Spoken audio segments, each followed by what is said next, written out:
What is happening, everybody? Welcome to another edition of Talking Elite Fitness. I'm Sean Woodland, joined as always by Lauren Khalil. Lauren, how are you? I'm great. How are you, Sean? I'm doing tremendous. Thank you for asking. No one ever asked how you are. Featuring Tommy Marquez. Tommy, what's up? You know, just wading water with my March Madness bracket and you know, getting ready for the Sweet 16. I've watched no NCAA tournament, zero, zip, zilch, none of it. Wow. Why?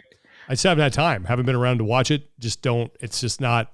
You know, when I worked in when I worked in sports, it was one of my favorite events to cover. I got to go usually because I was in Jacksonville when Florida had Billy Donovan and they were really good. When it was back-to-back national titles. So I used to go to like the first and second rounds, and God, I love that event. It was so fun to go to live. And I'm not even a big basketball fan, but it was such a great event. You know, especially when you go to those early round venues. I mean, it's just game after game after game. They have a giant bracket up on the wall in the media room that they fill out. You know, nonstop press conferences. It's just a blast. It's so fun to be around. It's a pretty chalky tournament overall. Not the yeah, not a lot of upsets. As the gamblers would say. Yeah.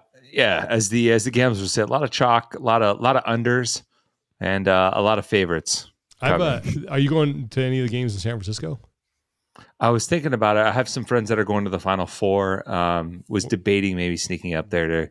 I don't even know where that is. Where's the Final Four? I think it's in Charlotte. Ooh. Or maybe San Antonio. Oh, San Antonio. San Antonio. Good location. Got a friend who still works in TV there. So, maybe hook you up with a media pass or something. Ooh. Go hit the Riverwalk. Yeah. So, okay, wait, we got one thing we have to address. For those of you who are watching this, you may have noticed Lauren's hair's darker. And it looks good. I think it looks great. Am I allowed to ask what prompted the decision? My hair was being fried off from bleach, so my hair needed a break. It was a forced break because my hair was breaking. Do you know what Snoop Dogg uses to get his clothes whiter than white? What, Sean? Bleach. I've heard this joke from Sean before, and I was trying not to give it away. Oh, come on, that's good humor. It's good hair humor. That's good. Funny. All right. I do have a question though, Lauren. Let's hear it. I will say you look natural and great as a brunette, but if say Prince Charming comes around the corner tomorrow, you're at the local coffee shop, you bump into this guy and goes, "Hey, are you new here?" You're like, "No, I've been here." It's like, "Huh, you kind of look familiar, but different. Would you marry me?" And you had to keep your hair that way. Would you? Man of your dreams, only condition is that you cannot go back to blonde. Yes, but we're not going to have any mirrors in the house. Wow. That's the deal. I mean, we need more than just an hour. We need more than just an hour and maybe a few licensed professionals to unpack that statement. I thought that would just been a hard yes, no conditions attached, but apparently I was wrong. All right. Yeah. Dang. Okay. Well, we have a lot to talk about today. A lot of different things are going on. We have athletes switching training camps. We have date announcements for the second year of the Tier Cup. We have news with the World Fitness Project, stuff going on with the CrossFit Games, news about the unaffiliate semifinals. Semifinals, speaking of which, they start next week. And then, the big thing that we're going to spend probably most of our time talking about, or at least the majority of the show talking about, is Tia Toomey's recent announcement that I don't think is shocking anybody, but there's still some things are up in the air, but we're still going to discuss that. But before we do that, we want to thank our sponsor for today, and that is Thirdzy and their Rest and Recovery Collagen. And if you're an athlete of any age, you need to make sure that you are optimizing your sleep. If you're a master's athlete, you really need to make sure that you're optimizing your sleep. Because look, life gets in the way. You got kids, you got responsibilities, you got a job. You're not able to get a full 8 hours of sleep anymore. That's a luxury. It doesn't happen. Thirdzy helps you optimize the sleep that you're going to get, and it helps you recover while you are sleeping. That is huge. It has collagen protein in it that helps you rebuild your muscles and recover as you're sleeping. It doesn't have any melatonin in it because that is habit forming and not very helpful. It has GABA, L-theanine, magnesium, all that stuff calms your central nervous system and helps you get to sleep faster and stay asleep longer. You can go to Thirdzy.com and you can use the code. Actually, you go to Thirdzy.com/TEF. Don't even have to use a code anymore. There's no code. You just type in the address. Thirdzy.com/TEF. 20% off immediately, like that. No thoughts. Put that Rest and Recovery Collagen in the basket, take your 20% off, and enjoy your improved rest and recovery. And again, Masters athletes, get on this. It is a godsend. It has been a game changer for me, and I swear by my Thirdzy. You have my Thirdzy when you pry it from my cold, dead hand. But more importantly, what's your glass that you drink it out of? Because I put up a post. I just have a regular shaker cup. So 8 ounces of water into the No. shaker cup, shake it up, down it. Yeah, just Sean, I had a Sean is the one that's like a party, the business in the front, party in the back one that you I did have a mullet as a Ooh. kid, so as a Yeah, younger I man. feel like that's Yep. Sean. I thought Lauren was the margarita glass that fills up on chips and salsa before the meal comes. The same day you posted that, I did that exact thing at dinner. You filled up on the Spoke chips to and the me. salsa. Yeah, and then my tacos came and I didn't really want them. Oh, come on! There's always room for tacos. Well, I still ate them, but course I you did. ate a All lot of chips and salsa first. Yeah, I love chips and salsa. There's some restaurants. There's a restaurant here. So first of all, Chipotle, right? The Chippies. Oh, the Chippies. Chippies. Yes, Fantastic. Hard to beat. There's a restaurant here in San Jose, got a couple locations. It's called Luna Mexican Kitchen, and their chips. Oh my God! If I could somehow Homemade? Island of Dr. Moreau, those two chips together, the Chippies and the Luna chips, probably never eat anything else in my entire life. So good. I thought you were going to say andale. Andale, yes. No, I drove by Andale the other day. Thought about you, Tommy. I'm like, yeah, there it is. Me looking like an idiot. Okay, let's jump into it. First thing, have an athlete changing camps or joining a new camp. Emma Lawson has decided to make the move to Brute Training. So Yep. she is Add another one to the roster. Not unexpected. Her coach from Mammoth Training Methods has stepped away from the space. So I guess you could call her a highly coveted free agent at this point. And now that's two, huge additions to the Brute, an already stacked Brute, training program with Hopper joining and then, now Emma. So, yeah. Do you think Jack will follow suit? I would. Yeah, he's Because not they put have the anything up. same coach. Yeah, he didn't. I haven't seen anything from him about that. He's focused, I know, on the World Fitness Project, but I'm curious.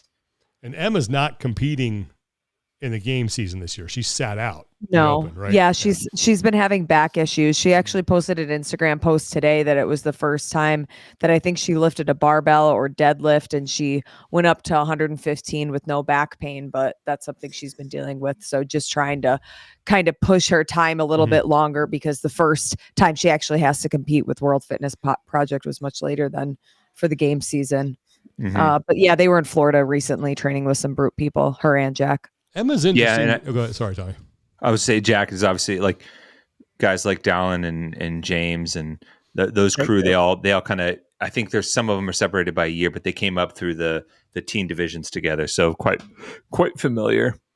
And Emma's interesting to me. And Tommy, correct me if I'm wrong on this because you have a better knowledge of the history. But I always thought there were three women who kind of came out of the teenage division that everyone was keeping a very close eye on because of the potential that they showed in the teenage division, and especially early on in their quote unquote, I guess, main roster careers or adult careers.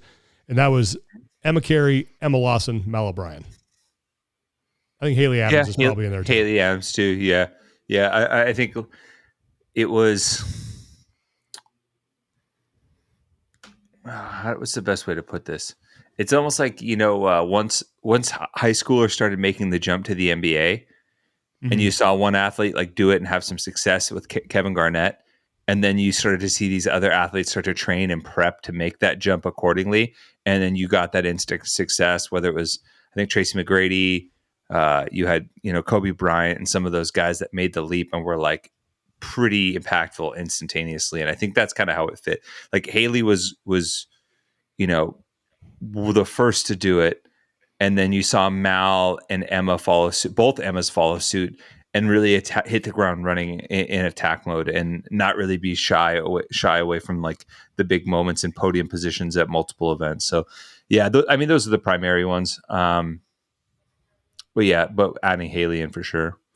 But Emma Lawson is the only one who seemed to manage that. I don't want to say flawlessly, but manage that transition and the hype and the attention without. She didn't have to. She never took I have to back away from this. I always felt she just handled it really well. Not that there was anything wrong with what they did, but I was always very impressed with the way that she carried herself and the way that it didn't seem like that spotlight and that stage got to her like it did the others. And maybe, I don't know if the expectations were the same, but I think maybe after the 2020, what year are we in? 2023 games, I think that the pressure might have gotten to her after that.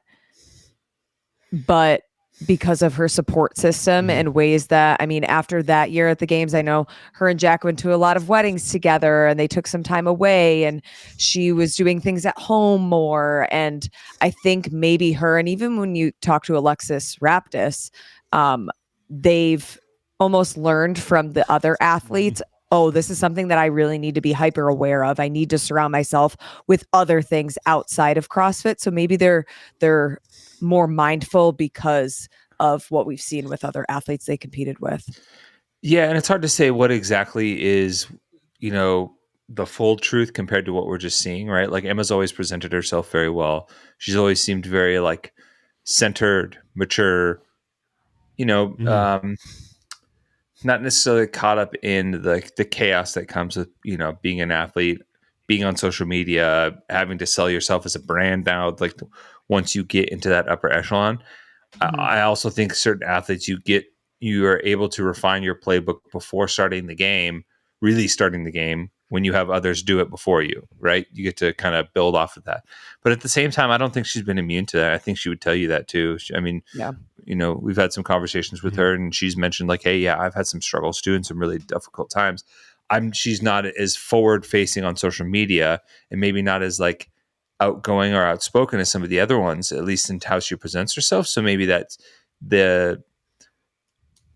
it doesn't present itself very quickly right away, if that makes sense. But I also think the clock really starts once there's hardware expectations, right? Like Haley, obviously, 2019 finishes in the top 10. Expectations start to really begin around the podium. She has that close call in 2020, and then that's where it really felt like things came to a head. Obviously, Mal O'Brien makes it onto the podium in her second year, a year after finishing seventh.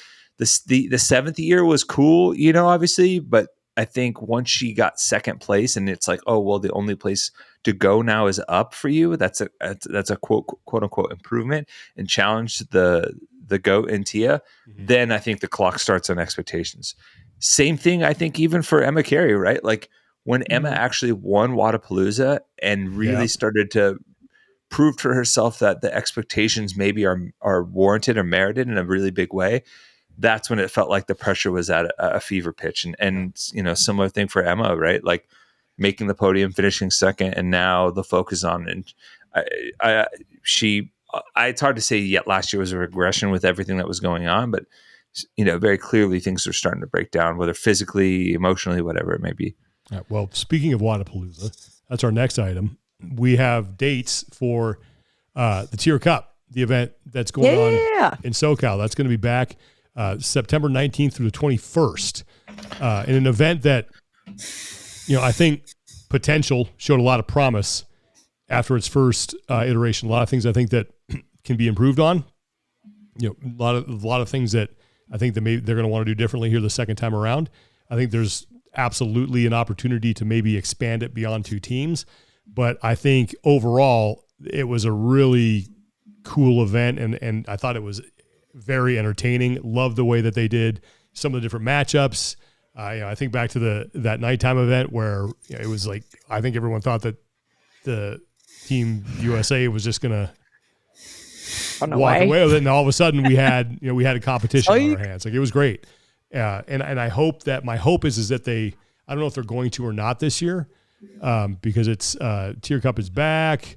North America versus the world is what it says on their Instagram page. So it doesn't look like they're going to expand it beyond that. But I really do think to take this thing to the next level, there should be considerations about it, at least maybe adding 2 more teams.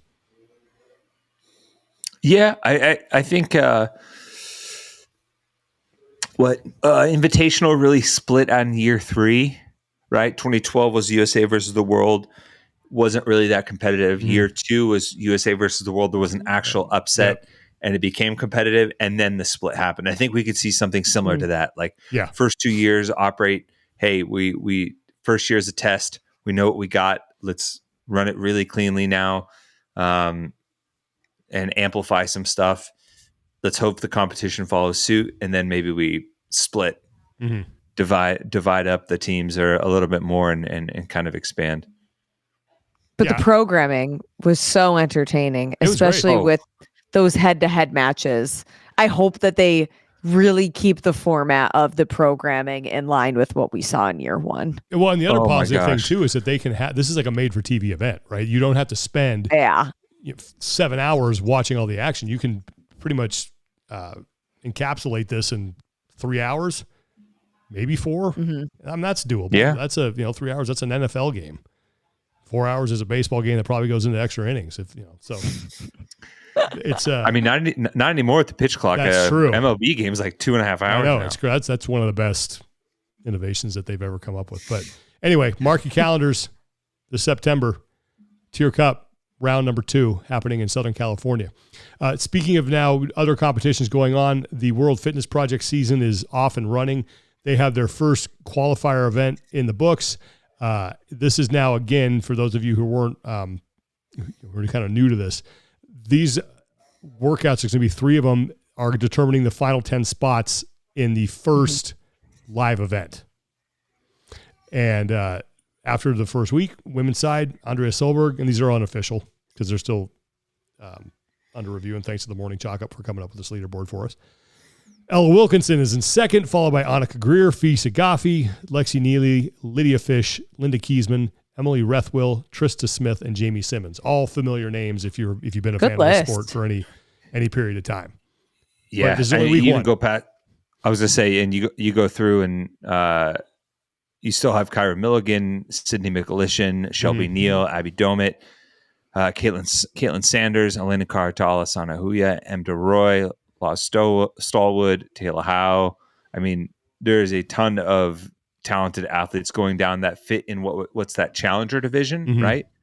Because those athletes also earn points, or at least will compete for points in the challenger division at the live tour stop event in Indianapolis. So a lot of good athletes in that, what I would consider the top 50 when you factor in the 20 pros that will be jockeying for points too, that are certainly in the mix. And then just to be 100% clear, this is just for the first in-person event in May, right? They'll do another qualifier, another challenger. Yep. Yeah. And then on the men's side, again, familiar names: Nate Ackerman, Colton Mertens is in second, Anyola Kai, Tola Moracino, Tanner Balaz. Danny Camacho is the only name on there that I don't recognize. Nick Matthew, Tudor Magda, Colin Bossard, and Fabian Benito Celis. So, Camacho, I've watched him compete at Strength and Depth. I believe I called that one when he was a semifinals athlete out in Europe. But yeah, and similar story to the men. Chris Ibarra is in 11th. Jorge Fernandez is in 12th. Victor Lundahl is in 13th. You go down, Callum Clements in 15th. Jack Farlow's in 16th. I mean, let's see. Ty Jenkins, another teenage champion. Jack Roseman, 27th. Roland Goldbaum in 28th. And I mean, even some guys like Luc de Jong and Benoit Boulanger, who are very talented athletes, that right now are sitting outside of the top 30. So, yeah. Well, Kai Serveni is in 42nd, so it's no cakewalk. Yeah, it's going to be these events. I'm really looking forward to seeing what they look like live. And just speaking of which, they also announced World Fitness Project did their very robust broadcast team Tommy is a member of that. Yeah, Tommy. My God, they got everybody. They got a whole army of people taking part in these things. So they're doing it right. It's gonna be fun. It's taking on some different roles, and like obviously with Gabby joining the booth, with Annie and Katrin joining the desk show. So gonna get to do some cools. I love that. Like, sorry to interrupt, but I'm such a fan of Katrin. When she did some stuff with us, and I was immediately like, you're fine. You're gonna and Annie has done some things as well. I haven't worked. They're both going to be great on the broadcast. They're going to be fantastic. It's a good. So they're off to a really good start. And here's what I like too. They have, if you're on their mailing list as a member of the media, pretty regular communications, just letting you know what's going on. I feel like so far we're off to a pretty good start here. It's just, and I've said, like, if people aren't going to watch this, then I don't know what we do, because at least event number 1, it's going to have a really good lineup of athletes. Yeah. And the compelling storylines. I love the points thing. Like, that's going to be fun to watch throughout the whole season. So we'll continue to keep an eye on that, because we're only one workout through the 3 workouts that comprise the qualifiers. So, all right, let's turn our attention now to the CrossFit Games side of things. This is Tommy, something that I know you brought to our attention. I don't know how I missed this, but it's important that there's going to be a CrossFit Coaches Conference at the Games, July 30th and 31st in Albany. And so right before it starts. Yeah. So during the games. Yeah, the games week. I believe it's like the Wednesday, Thursday. The 30. Did you say the 30th and 31st? 30th and 31st. Yeah. Yep, Wednesday and Thursday. Okay. So the 2 days leading up. Yep. Yeah, so it'll be in Albany. It's supposed to be 2 days of a ton of informational content. Excuse me. You'll get this. If you go to the page, it's on the CrossFit website and CrossFit Games website. You can get the full description, but it's going to include subject matter experts, level 1 seminar staff, a bunch of informative stuff about movement and everything that goes on inside the affiliate. And they're supposed to include business coaching tips, stuff like that too. So pretty much if you're a coach, an affiliate manager, an affiliate owner, there's a ton of good information for you. And if you stay up for the full conference both days, you can earn up to 14 continuing education units for your L3 and L4. So it's supposedly, supposed to be pretty comprehensive, which is cool. And I think the business inclusion is pretty interesting, given the recent comments that we've had from Chris Cooper and how vocal he's been about, hey, we need some business, stuff tied in here. And I'll be curious what they have planned for that, how that fits into what Chris has outlined as what he says are the criticisms with the business mentoring that they've had so far. Yeah. So it could be a really good time if you're in the area in the Northeast, obviously, to earn some continuing education units, meet obviously other affiliates. I think the communal aspect of those events are really important, and then obviously the educational piece too. Yeah. Oh, and then so I'll use this opportunity too. Obviously the sale thing of CrossFit continues to be a conversation. And I continue to try to talk to people and find out what I can about it. And I know so if you count the Sean Johnson thing, like, I don't know how legit that is, but she put the thing out there. So that's one group. There's, we've talked about the other one on shows past that's made up of, mostly, I think, overseas investors. And then there's another one that I've heard about from a pretty reliable source that's US based. And there might be more, but that's just a brief kind of update as to what is going on now. I don't know how far along the process is. I don't know if any offers have actually been made. But we've talked about it. If this is going to happen, I don't know if you'd want to announce it before or after the games. I don't know what the ideal timing is. My thought is I kind of feel like before, so you can use that as sort of the launching point of the quote unquote new regime, because if you remember, that's when Don Fall was introduced as the CEO when he took over. Yeah. It was at the game. And you could use that as an in-person opportunity to meet people, to be forward facing, to be transparent, all of those things that we keep asking for from CrossFit. That's going to be your biggest stage and your biggest opportunity, especially with affiliate owners. And we know that they're the ones that have been so vocal about wanting to know who's going to be owning this thing. Yeah. So anyway, that's just my quick little 1 minute update on what's going on with that. Okay, speaking of CrossFit, and as we kind of shift to semifinal season, some of you may have seen the video that featured Adrian Bosman, our good friend Adrian Bosman, wonderful human being, talking about what the requirements are for the in-affiliate semifinals. So there's some new things here that they're doing. It pertains primarily to the judging and as the video elements as far as judging are concerned. So for the in-affiliate semifinals, every person has to have 2 judges. So, and this is more in line with what you see in live competitions. So you have to have a floor judge that's assigned to you as an individual. And there also has to be a head judge that's responsible for all of the floor judges as like a second layer of oversight. And it's up to the individual to identify and make clear who those judges are. The judges also have to have an active L1. They have to pass the judges course, the seasonal judges course, as well as the advanced judges course.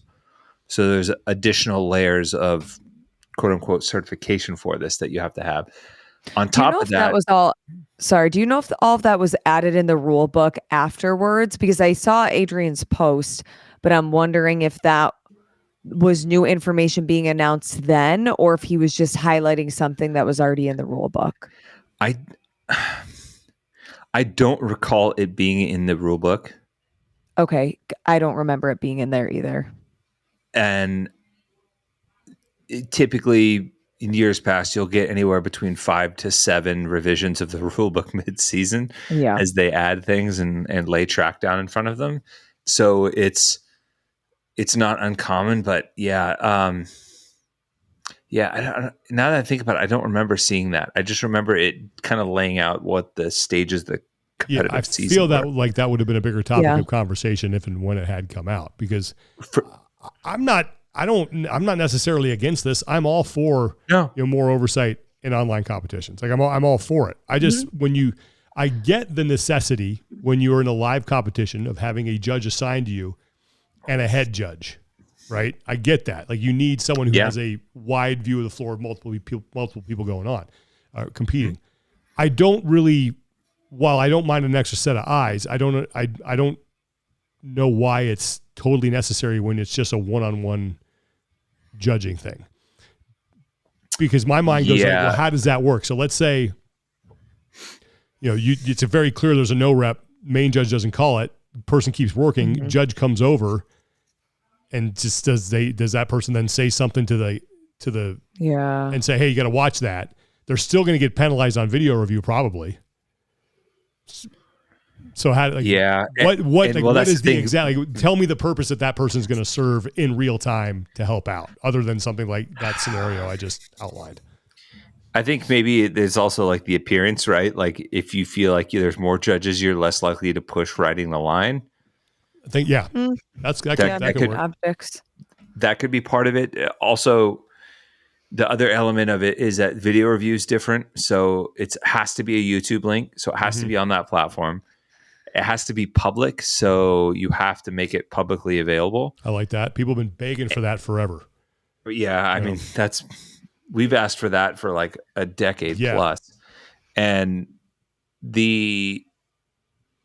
this is what kind of had me raising my eyebrow is Boz said that if your video receives enough demerits or whatever you want to call it, then CrossFit will perform a secondary review. Not necessarily, is that in addition to what they would naturally do anyways? That's where I was like, I want a little more clarification on. My guess is that like last year for quarterfinals, they looked at one workout. Yeah. Which will probably be the same case here. You got to submit all of them. They might look at one or two. Like those are the ones they're going to pick. That's what they're going to, and that's why you have the extra people on hand. I get like answering my own question here. That's why you probably have another set of eyeballs there to make sure, like you said, Tommy, no one's trying to take some liberties. Yeah. And so that lack of video review there is not as egregious as it would be if you just had, one person and no oversight of that judge and no additional training. Yeah. No. And that makes sense, I guess. But also, it's and I've seen some criticisms of it already, being like, so you're basically continuing to pass the buck onto other people to do your job. Yeah, but it's not like other people have, like you said, the community's been asking to be part of this. 100%. You know, I don't mind that at all. I don't mind this system at all. I think this is the best way. If you're going to do this online and you're going to try to make it as thorough as possible, this to me mixes the best possible solutions in person and online. You are soliciting extra help from the community. I don't have a problem. And I think people will gladly do it. Yeah. But, a little too gladly. But it's also like, I agree that what they're being given is something that they've been asking for. Mm-hmm. But I think the context around when and how it's being given is also important to be, objective about it. Like, sure, an engagement ring looks a lot different after your prospective fiance just cheated, right? True. It's a Band-Aid and not a promise at that point. Yeah. No, right? I totally understand what you're saying. But in a vacuum, you're like, this makes it better. Yeah. Given the system that you're working under, this makes it better. Yeah. I would like to have the public video review on top of CrossFit reviewing automatically everything that goes on. So almost like CrossFit's going to conduct their review, and then you also have all these additional people, one, holding CrossFit accountable, mm-hmm. two, just as extra sets of eyes in case something slips through, right? Mm-hmm. Because even when they were supposedly reviewing all the videos, we had the Trevor Bachmeyers of the world, looping videos, and we had that. We had the ghost jump roper of, I can't remember what it was called. Was Bachmeyer? What was he? 2014, 15? It was pretty. Pretty late in the game. 16, 15, maybe. 16, I think you're right. It was 16. Yeah. And for those of you who don't know, there's a guy. He was a masters athlete, and he always qualified for regionals and never showed up. Like, he always qualified. It was like, oh my God. He never showed up? Never showed up in person. In the games too. Yeah. He called for the games a couple times. Never show up. Interesting. And there was a video. It was the double under. I can't remember which one, but it had double unders in it. And he was looping his video. He was editing it and just looping the same round pretty much over and over. Yep. And got caught, and that was it, And one of our editors caught it at CrossFit because he was Dan? like, Dan caught that, right? Dan, yeah. One, because it was shot like it was like the security cam inside of Jigsaw's like torture lair. Yeah. Like on a potato. 100%. And also because he time code, like he cut it up and overlaid it, and there was no ghosting, right? So like ghosting is like when if he was doing different movements, you would see multiple versions of him, almost like a shadow or a ghost spirit. So Dan took he showed it. He took multiple versions of it and then put them on top of each other, and they matched perfectly, is what you're saying. Yeah. Yeah. And so we're like, oh, that guy's cheating. Yeah. That explains a lot. Anyway, there won't be any more of that, or at least you hope there's no more of that, because it would definitely take a group effort, and I can't imagine someone getting away with that. Okay, well, speaking of semifinals, in-person semifinals are right around the corner. They start a week from this Saturday, and it will get going in Cookeville, Tennessee at the Mayhem Classic. And then after that, with a couple of exceptions, I think there's 2 weekends that we have off.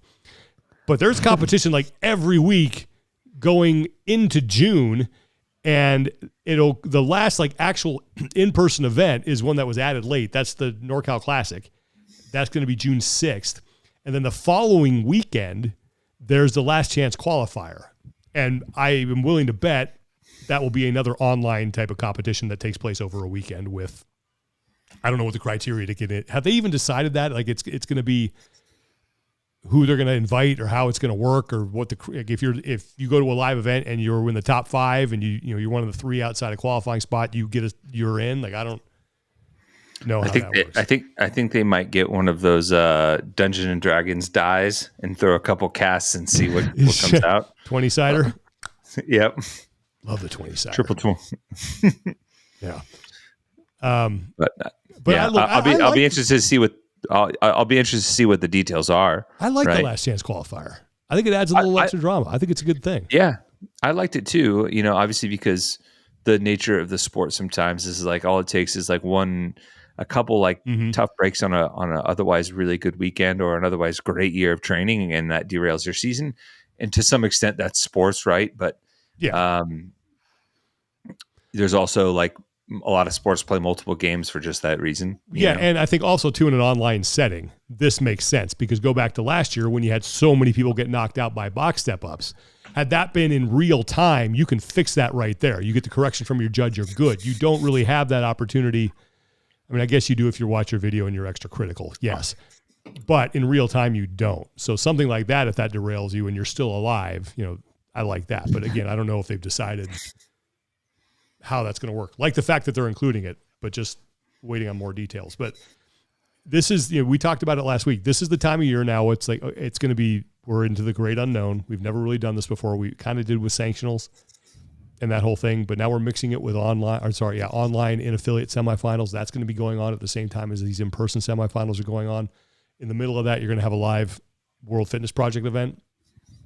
So this is going to be busy. It will be. And it'll be, I am really just interested to see what the appetite for all of these are, what the broadcasts are, if there are going to be broadcasts or streams, what that's going to look like, how fans are going to be able to keep up to date on everything that's going on and who's in and who's out. And there's outlets that do a very good job, Barbell Spin and Morning Chalk Up, and they all do a very good job of kind of tracking all that stuff. So it is there. And the specific events have done a good job. Like TFX and Syndicate have both put like their rosters and like the cut lines and stuff. They did that during the Open, and then their final ones now are unofficially who's in, which have been really helpful. But what I am hoping is, and you have to give credit to CrossFit right now because they are putting out a lot more content on social media now. A lot of it is sort of nostalgia based. But they're still putting stuff out. It would be cool if they had some sort of thing that they posted on social media. It doesn't have to be video or anything. Of just like, hey, here's who's in so far. Just here's who it is, just to keep people updated. One place. And I know, like I said, other outlets will be doing it, but I'd love for them to be the ones to do it as well.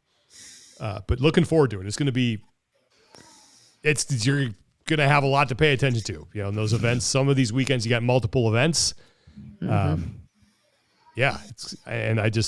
really hope that people are able to stay engaged throughout the whole thing. There certainly is going to be a lot to pay attention to. And then, when you're knee deep in semifinals, it's like, hey, World Fitness Project's getting going. That's going to be fun to watch too. So we'll see how, again, just very May curious. Is a busy month. Yeah. Just very curious how it's all going to interact and work. Oh, speaking of which, in May, total aside here. My band is going to play. We actually got a gig. Whoa. Yeah. We're gonna play in Fremont. When? Let us get tickets. Play outdoors in Fremont at some semi-legal outdoor music festival that is not sanctioned by anybody, but got a gig. So I got to start. We're going to have like 3 practices. We're legitimately concerned about our drummer. Why is that? Just because because he can have the stamina to make through the whole show. This is an upbeat type of music, and we're just worried about poor Frank. We're like, are we going to kill Frank? Like, how many breaks do we have to take here? So like the aging punk rockers. Oh man, there's going to be there's not going to be as much jumping around, and I'm going to have to wear a knee sleeve. Late nights too. Yeah. There's going to be some dingy rehearsal sessions, but it's fun. I love it. I'm really, because it was funny that I had this thought the other night, and then my friend Brian, who's he's a singer guitar player, texted me to see texted all of us to see if we'd wanted to do it. But I was really wondering, I'm like, because we talked about last time you went out with your friends outside to play with your friends. I'm like, God, am I going to play with these guys again? Like, is this ever going to happen? And Kerslammy. So keep you updated on that. Maybe I'll put some stuff on the sock meds. Oh, are you going to play one album all the way through? No, or what's... you know what? Maybe we will. We have that capability now. Maybe I will. Can you please? Yeah, maybe we'll do that. That's a great idea. I don't know if I'd wish that on anybody, but yeah, maybe that's we'll see. What album are we? We're going to play a bunch of old stuff. I just realized we've been together. We've been playing 30 years together. 30 years. Oh my God, 3 decades. Ugh. What's your favorite album to play? Quickly, rapidly, efficiently, and fast? Probably. I think that probably bombs. So that one Getaway. Getaway's a good. Some of those I didn't record with them because I was off doing TV stuff. But yeah, well, we got some old favorites. We got some. You're looking up our discography, huh? 1, 2, 3, go. 1, 2, 3, go. Madness. I don't think we're going to play that live. That's the theme song to this podcast. Anyway, just wanted to throw that out there before we get to our big story, which, again, I don't think should surprise anybody. Everyone's been talking about it. All the signs have been there. But Tia Toomey put out a video that is really compelling, actually, and well done. I got like halfway through it before I had to go to bed last night. And she's going to focus on HYROX. Now, still going to go to the Torium Pro. Mm-hmm. But it seems like that is going to be for funsies, and whatever happens, happens. But that she's focused on HYROX. She leaves it. You got to get to the video. What does Tia do for funsies? She doesn't. So put that in perspective. Yeah, Tia doesn't do anything for funsies, but she leaves. I mean, she did the Open for funsies and still easily walked into the top 1%. Yeah. She left the video. If you go on their YouTube channel, she left it on a cliffhanger, basically saying she's going to do a Torium Pro but after that, not really sure about the rest of the season. Yeah. So, but World Championships for HYROX are in Chicago, and that's what she's really focused on. Isn't John Woolley going to that? Isn't he competing in that too? So.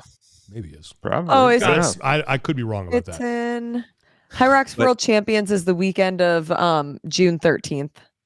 Yep. Okay. I don't know if he's like obviously not competing in the World Championships. No offense, John. Very fit. Great guy. Love you. But I thought maybe that's someone. He's probably doing something different. Sorry. Anyway, shout out to John Woolley. Go get him, kid. They could have open divisions there at the championships. Mm-hmm. It's very possible because they run multi-days across the event. But I mean, in theory, if she could kind of leave it open, if she does earn a qualifying spot from Torium Pro, she could wait, right? See how the HYROX championships go, and then make a decision after that. Mm-hmm. At the same time, she's also talked like how she is training solely focused for HYROX. Yeah. She did the open workout. Yeah. She hadn't touched the barbell in forever. Mm-hmm. And it's started to pay off, right? Like she set a world record in the women's doubles pro at HYROX Houston. And like in her third race ever, she sets a world record. So can I just go back a little bit when we had this discussion about Christy Aramo? And I made it was for people who know me, I think they could tell that the remark I was making was somewhat tongue in cheek, but saying how, CrossFit athletes get in there, man, get some of that money, right? And I got hell for that. Yeah, I got hell from some people like from that. I'm like, wow, guys, calm down. Like, and I get it. If you don't know me, you don't know my sense of humor, and you don't know what I've said in the past. And I have plenty of respect for HYROX. I think those athletes are incredible. And obviously, you can't just jump into something and do well. But if you train for it, and you get ready for it, and you can be good at it. And I think that was my entire point that I was trying to make, not tongue-in-cheek, was that if there are some CrossFitters out there who want to give this a try and want to train at it, I think they would be very good. Well, here we are now with a CrossFitter who trained for it, went over there, and absolutely demolished a world record. All right, so I accept your apology. Yep. Exactly. It's really like she is really only trained for it for a short amount of time. Yeah. Right. She's really only had this focusing for a short amount of time. And even still, like Christy Aramo had the success that she did training not super extensively with it. And that was my whole point. Exactly. And I got some people. I get it. People get really sensitive over their sport, and especially if it's something you found in your.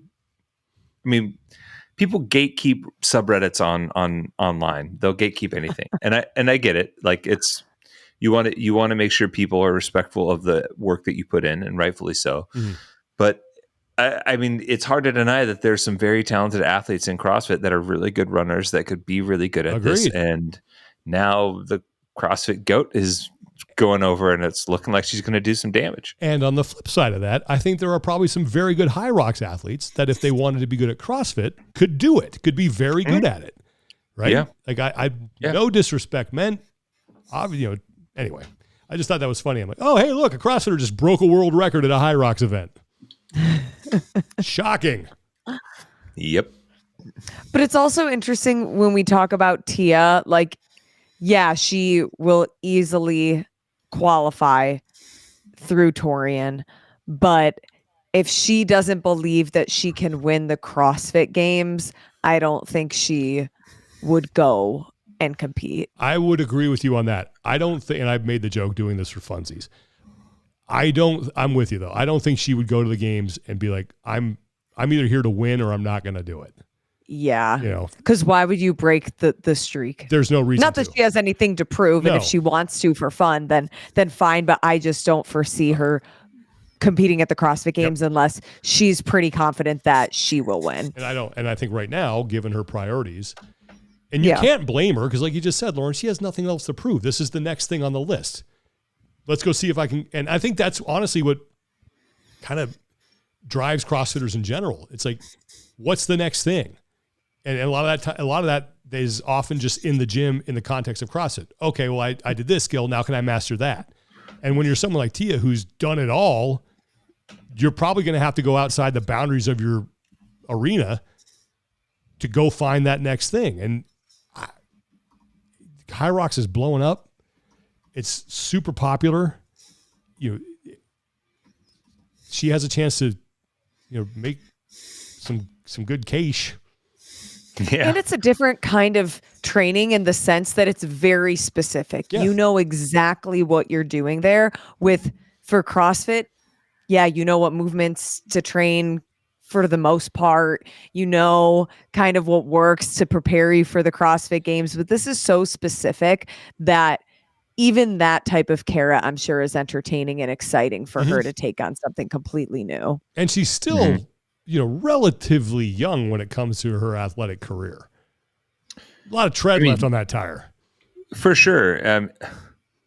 Honestly, if she goes to HYROX and wins a world championship, maybe sets another world record, holds multiple world records, we've talked about this before.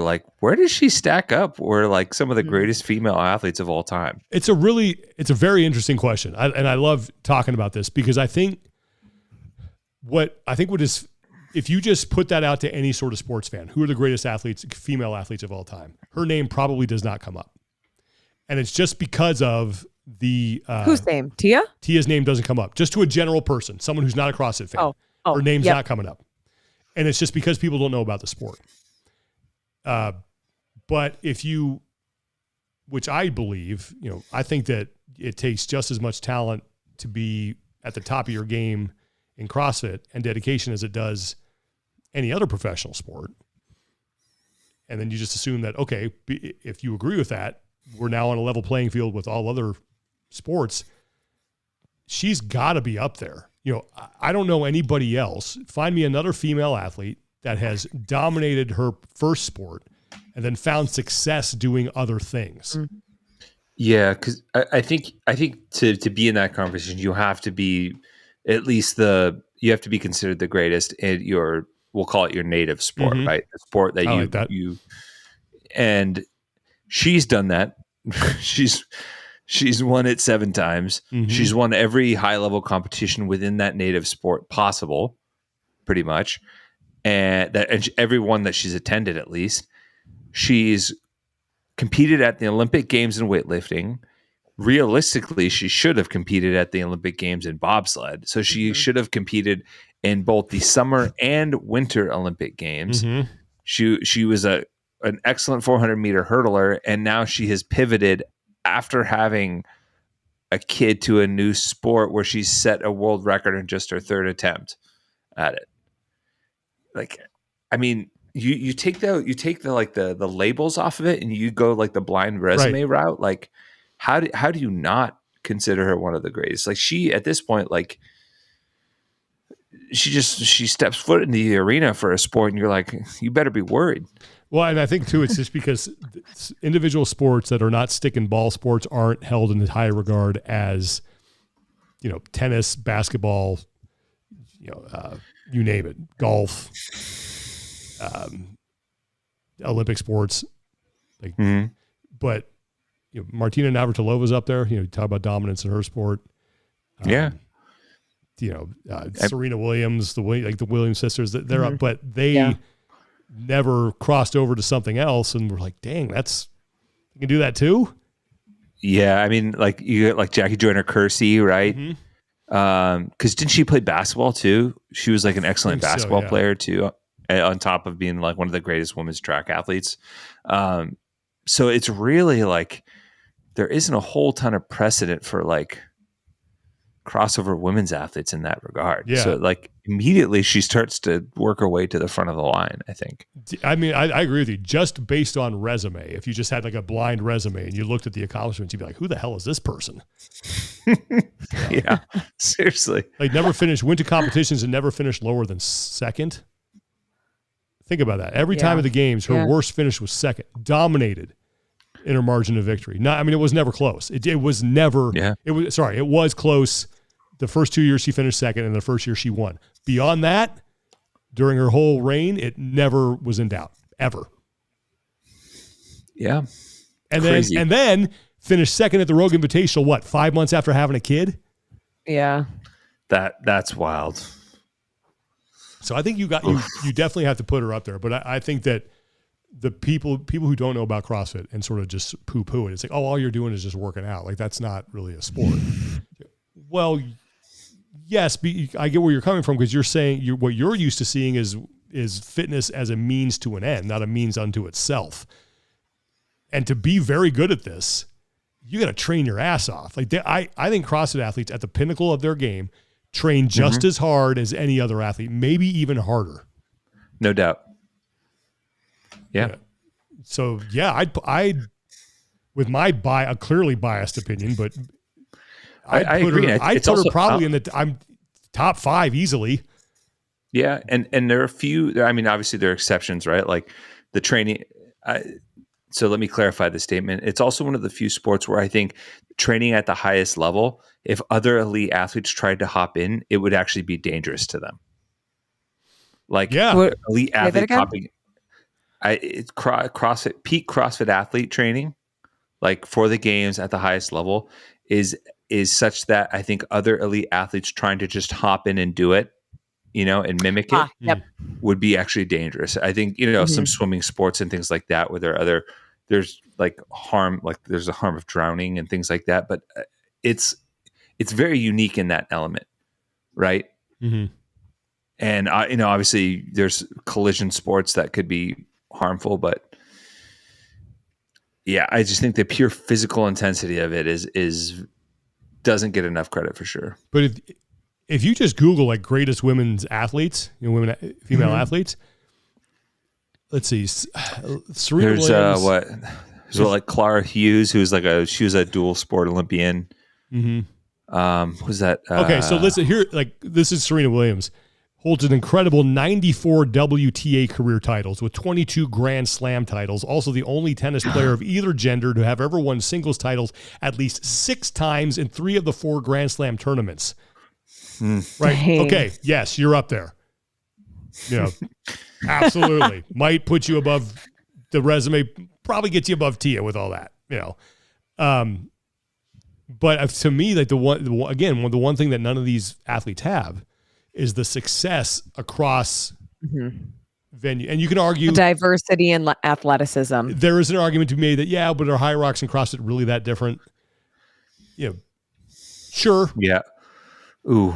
Yeah. I just looked up, her name's Babe Zaharias, or she won 2 gold medals and a silver in track and field at the Olympics, and then turned to professional golf and won 10 LPGA major Well, there you go. championships. Okay, there's another one.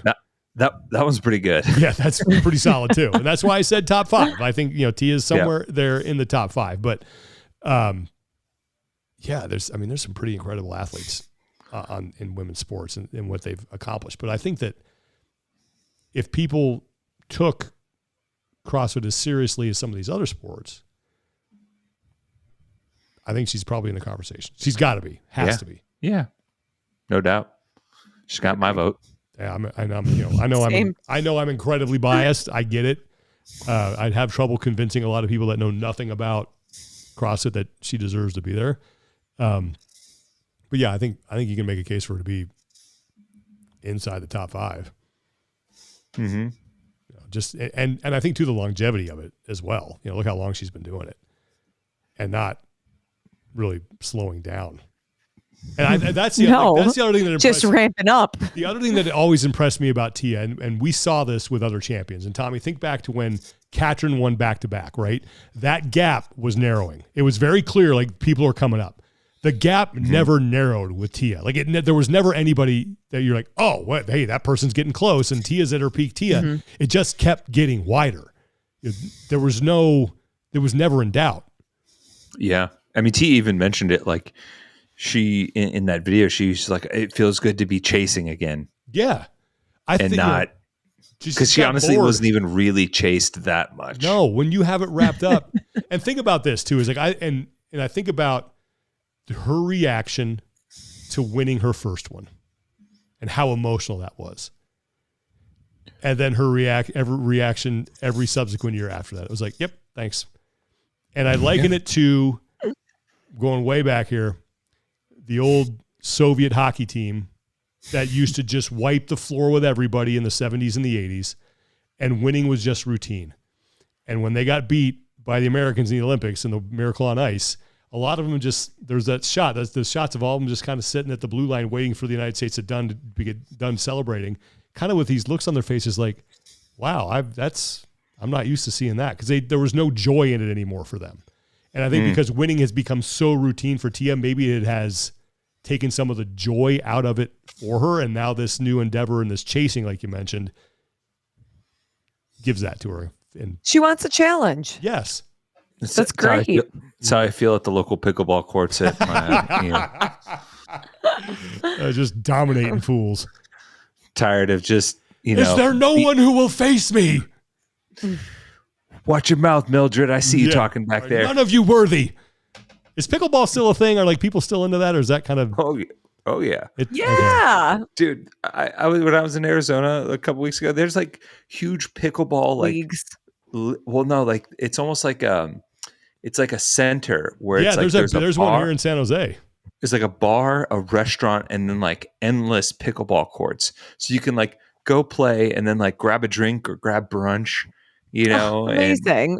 And it's pretty impressive, actually. Okay, so the pickleball craze is still ongoing. Yeah, apparently. Giant ping pong. Or mini tennis. I don't know which one it is. It's like in between. It's exactly. That's exactly what it is. Can't decide. Do Either you way, call it a racket or a paddle? A paddle. Because that's a ping pong paddle. Okay, so I'm going to say it's giant ping pong because you use it's not the net. Like it's a solid paddle. Yeah. But you refer to it as a paddle. Yeah. Yeah. Yes. Yeah. All right. I wouldn't know. I've only played. I don't know. Mine's got a honeycomb core. That's. Oh, you have your own. Well, we have. My wife and I each have our own, and we also have backups just in case. So, because I got one, nice. She got one, and she was like, "Just get me a cheap one." We played one game with it, and she was like, "I can't use this cheap material," and like went and bought the nicest one. Yeah. So it's the arrow, not the archers, right? What she was saying. Exactly. All right.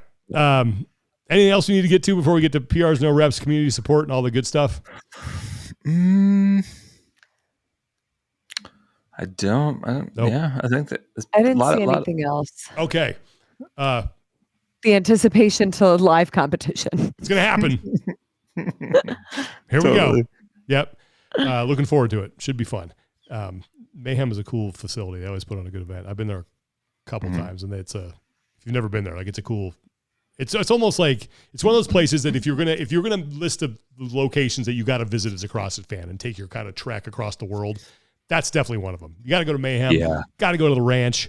Probably got to go to the StubHub Center, the Home Depot Center, whatever it is now, StubHub Center. Want to check that out.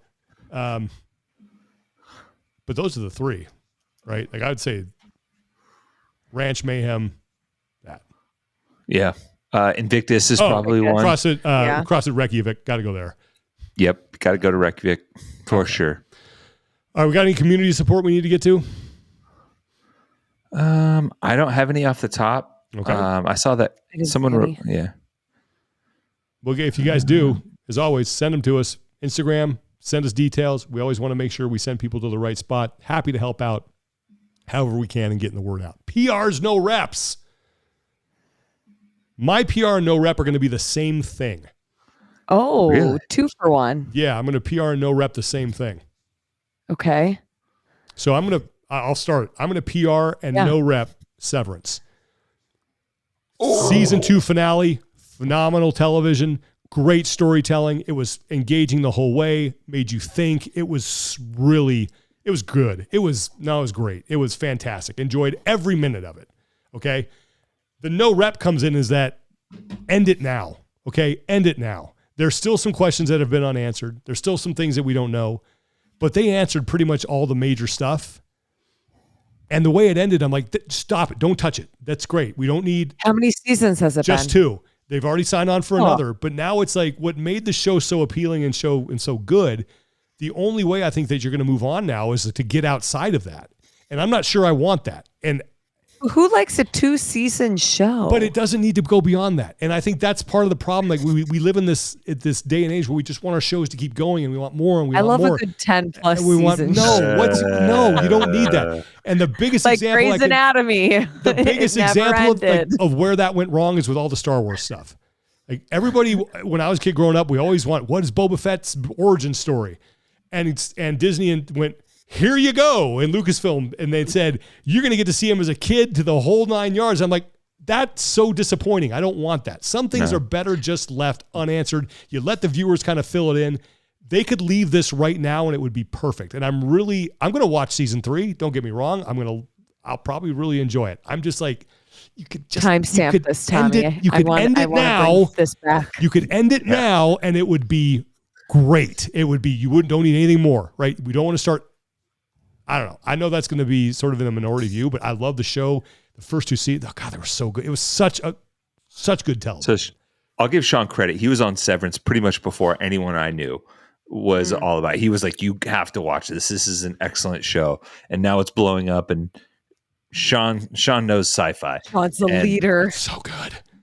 And also, too, I agree with Sean on this point.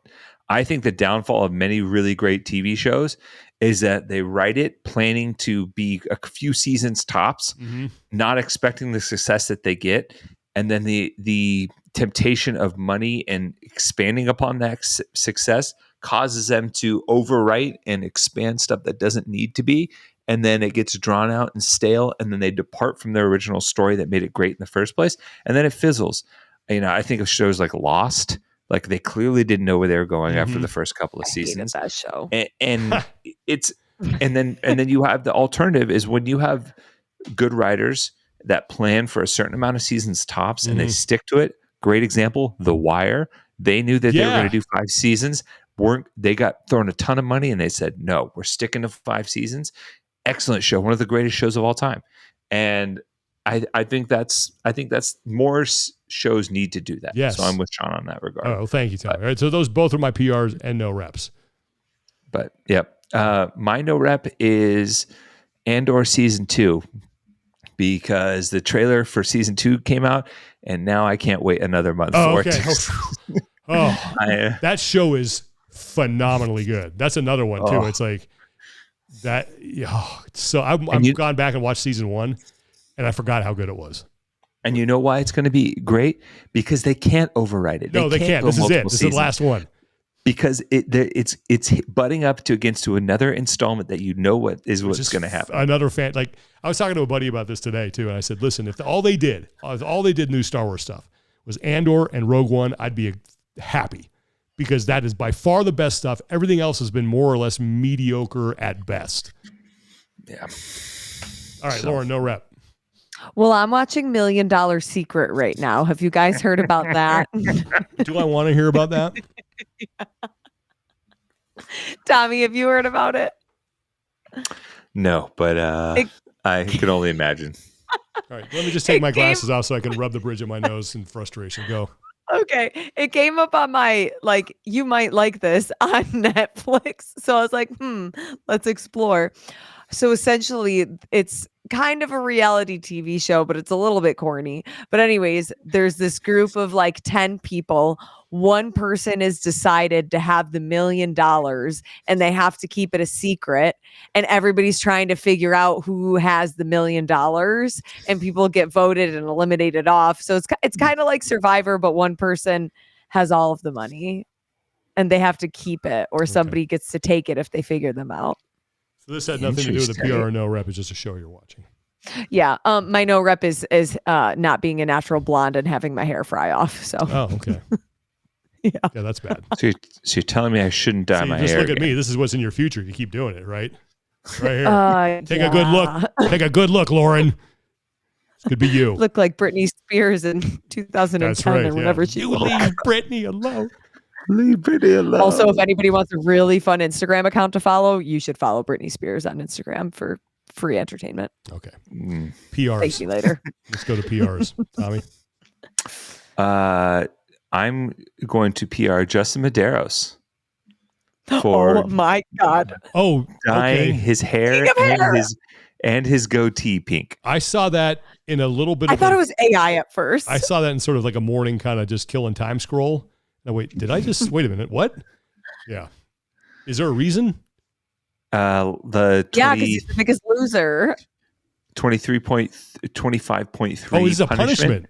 Yeah. Oh, that's great. The bets. Dude, that's great. He honestly looks like a WWE character. That's fantastic. Good job, Justin. Like if he threw on like a Guy Fieri style like button down shirt or like a leather vest with red flames on it, I feel like he could be a WWE character for sure. Like a alternate universe Bam Bam Bigelow or something. Oh wow, there it is. Look at that. I'm gonna just call it up here. That's good stuff. It Blammo. also like, do you guys remember the Fanta commercials? Fanta? Don't you want it? I feel like he could be the purple person. Yeah. He could be. Flavor. Yeah. You look gwat, Justin. You look gwat. I like it. You should keep it. It's great. That's fantastic. Oh yeah, hang on to that, buddy. Maybe I don't know, get some chemical in that natural. That's good. Tommy, PR. Or no, you just PR. Lauren, PR. Yeah, that's a good PR. I'm just gonna have to message him for some updates to see if his hair fries too, or if it just stays nice. You're gonna PR Justin as well. Yeah. All right, so we got 2 PRs of Justin Medeiros. Congratulations, Justin. You got 2 PRs this week for the hairstyle. Fantastic. The rare double PR. Yeah. Awesome. All right. Big thanks to our sponsor, Thirdzy. Guys, check them out. Thirdzy.com/TEF. 20% off their rest and recovery collagen. It's fantastic stuff. I swear by it. And now we are going to barrel our way into a couple months of semifinals and live competition. It's going to be a lot of fun. Really looking forward to covering all the action, talking about it. I'm sure some fun stuff's going to happen. We've got World Fitness Project kicking off here in a couple months. So, Lauren, are you doing any events? Are you going anywhere soon for tactical games? Tactical games, yes. Oh, I'm going to be covering women's elite rugby starting this weekend. Whoa, where's that? Ooh. This one will be in Colorado. It is a new league made up of, I think, 6 different teams around the U.S. And they have about 12 matches. Mm-hmm. Awesome. Nice. So, yeah. All right. Where in the world is learning all about the Carmen rugby? Lauren Cleo? It didn't really roll off the tongue. We'll workshop that a little bit. Yeah, we gotta work on that one. All right. Well, that'd be cool. That'll be cool to check out. Enjoy. You know anything about rugby? Have you ever played rugby? I have not played rugby, but I have learned a lot in the last 3 days. Now, are these rugby union rules or rugby league rules? League. Perfect. Okay. That is the more, as I understand, more traditional, or is it rugby? Yes. Yeah. Rugby league. Rugby union's a faster game. Okay. Anyway, that's my rugby knowledge. Well, enjoy that. That'll be fun. Everybody have a fantastic weekend. Semifinals right around the corner. It's about to get really fun and interesting as we wade into uncharted territory here. For Lauren Khalil and Tommy Marquez, I'm Sean Woodland. Take care of each other. Be better, and we will talk to you guys next time. Recognition at the start of a first date. If it's good. good. I don't wanna wait. When the feeling's right, I'm taking every